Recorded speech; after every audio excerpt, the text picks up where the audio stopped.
related Christ here. Sorry that today's video is without a light right there. I can't find it. I can't find the light for my videos, so I'm just gonna have to do a video today without them until my mom gets home, and then I'll ask her where they are. So, today we're gonna be talking about when Jesus made the chords in John 2. And what's really fascinating about this verse is that, or the paragraph, when I was reading it in John 2, the first thing that came to my mind was how many chords would Jesus have to make today? So we're gonna read it real quick, okay? So, after this, he went down to Capernaum. With his mother and brothers and his disciples there he stayed for a few days. When it was almost time for a Jewish Passover, Jesus went up to Jerusalem. In the temple courts he found them selling cattle, sheep, and doves, and others sitting at tables exchanging money. So he made a whip out of cords and drove all the temple area, both sheep and cattle. He scattered the coins of the money changers and overturned their tables. To those who sold doves he said, "Get out of here, how dare you turn my father's house into a market?" His disciples remembered that it was written, "Zeal for your house will consume me." And the Jews demanded of him, "What miraculous sign can you show us to prove your authority to do all this?" Jesus answered them, "Destroy this temple, and I will raise it in 3 days." And then the rest goes on to them debating about, well, how are you going to raise it? Well, anyways, when I read that, what came to my mind is, with the churches today, if Jesus came back, just like he did about 2,000 years ago, if he came back and he looked at all the churches, whether it's Church of Christ, Presbyterian, Episcopalian, Pentecostal, Baptist, whatever it is, even Methodist, whatever it is,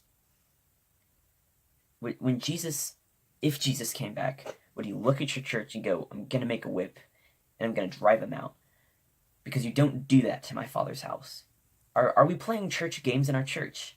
Not church games like, let's play a game of Sorry or a game of Life. No, not that.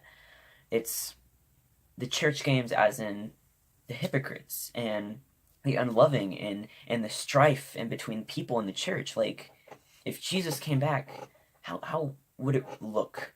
How would he react to the churches that we have today? Would he go there and just be like, "That one's not doing so bright. I'm going to make a whip in about 10 seconds. Like, I mean, so we have to think, like, the impure tongues and the immorality and the hypocrisy and the hate and the incompassion and all this stuff, we need to keep it out of the church.